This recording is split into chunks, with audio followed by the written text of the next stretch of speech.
Hi, my name is Kevin and I collect old irons, and this is our 100th in-depth Kevin Talks Irons video. And we'd like to do something special this time. We would like to talk about the early history of Mrs. Mary Florence Potts. This is a story about American innovation, entrepreneurship, corporate greed, and the desperate times of a great American woman.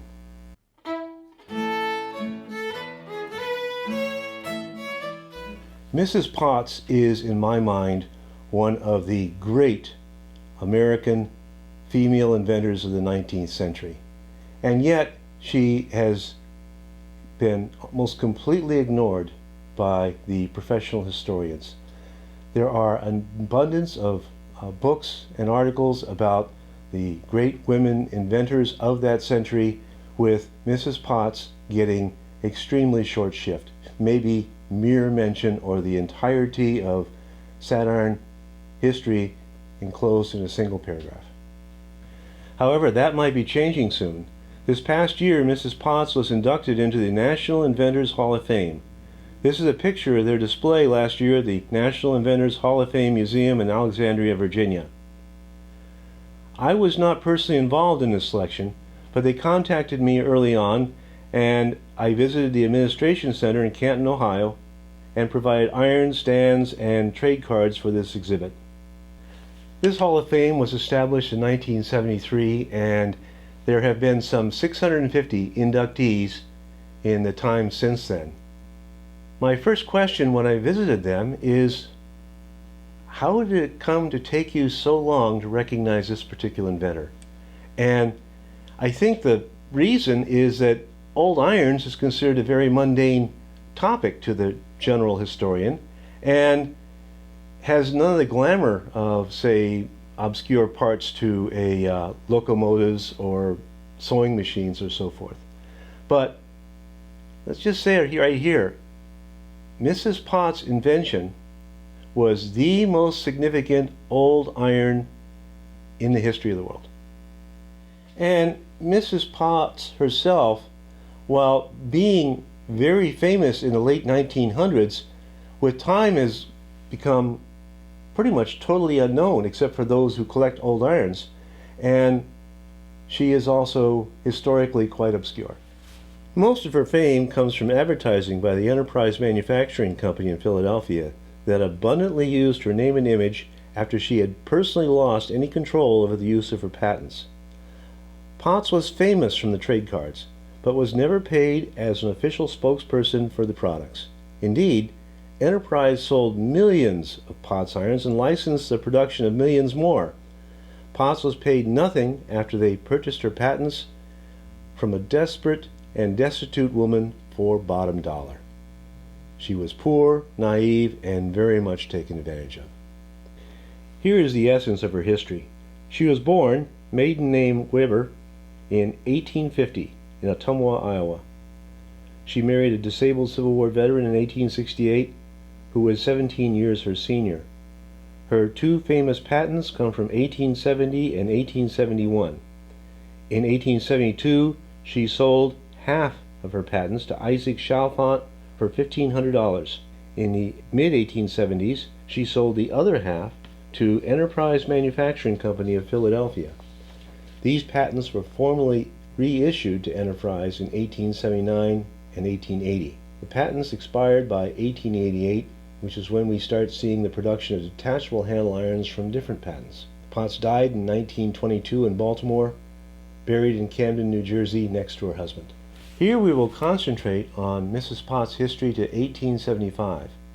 Her 1870 patent, her first patent, was for the double-pointed satiron, and she got this patent before she was 20 years old.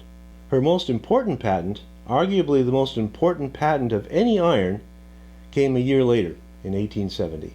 We have no primary sources for Mrs. Potts. What we do have is a few secondary sources, all published many years later.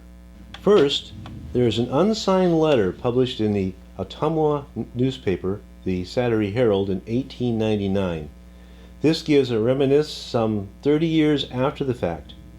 In this, Potts is called by what might have been a childhood nickname, May, and this is practically the only information we have about her personally. There are also several congressional record reports. This is from 1886, and there are at least two more from 1888. These are the result of investigation by the Patent Office and Congress while the patents were being considered for renewal. Prior to 1870, American irons always had a flat back. That's something that they could lean on, and the bottom of the iron facing the fireplace. What Mrs. Potts did was patented the double-pointed iron, which recognized that irons were now being increasingly warmed on stoves rather than in front of the fireplace.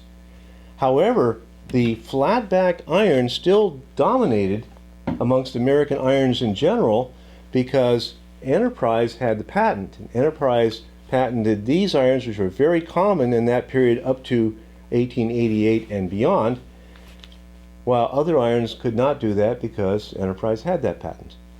The 1899 Ottumwa letter says that she was already working on her patents before she married in 1868, so when she was about 17 years old. The initial patent model was made by a person who I think must have been a family friend, William Drake. Drake and a colleague named Spivey probably made several hundred irons that were, I think, direct copies of this patent model, and unsuccessfully tried to sell these in several Midwestern states. The 1871 patent model survives, owned by a law library in New Hampshire, and you might check my KTI number 61 video. The base of the patent model was plaster up to the top. Potts' father was a plasterer and likely had some input in the design process. The model does not have a top plate, which is different than occurs in all known manufactured Potts bases. The handle of the patent model is rather massively built, with a very wide latch that extends across the entire width of the handle base. This also is different from the later manufactured products, which have a much narrower latch. The metalwork of the handle is entirely in brass. Also, according to the 1899 letter, the casting of these early Potts irons were stamped D and S for Drake and Spivey. I think this D and S would be on any of the early manufactured irons, though this is not on the patent model. By 1872, Potts was already in debt, poor, had 2 children with a disabled husband, and was desperate. She sold half her patents for $1,500 to this man, Isaac Chalfant, who lived in Philadelphia. Chalfant was a shyster. Case in point, Chalfant claimed all his life to have fought at the battles of Antietam and Gettysburg. This is even stated on his tombstone. The Civil War records are quite detailed. Chalfant served for 90 days at the very beginning of the war, when he quit. He was never in combat, not in Antietam, Gettysburg, or anywhere else. We now call this stolen valor. The concept has a long history. Potts moved to Philadelphia, where Chalfant set her up in an office under the business name Chalfant and Potts, but Chalfant paid her little or no additional money after the initial $1,500, saying that they were still paying for the startup costs. He then cut her off, leaving her destitute and supporting a family. Chalfant added the top plate and the narrower latch, and these were added and are used by all subsequent Potts irons. And here we must detail the rest of this sordid story. In the mid-1870s, Chalfant assigned his half patent to the American Machine Company for $1,000 and a significant portion of the net profits from the further manufacture of these irons. Enterprise had purchased the other half of the Potts patents for $800 and then made a deal with the American Machine Company to share manufacture and profits. Enterprise also licensed its patents to many other foundries, Bless & Drake, Cleveland, A.C. Williams, etc. Here is a picture of Potts irons made at the Enterprise plant. A great deal of money is made by many parties, none of these being Mrs. Mary Florence Potts.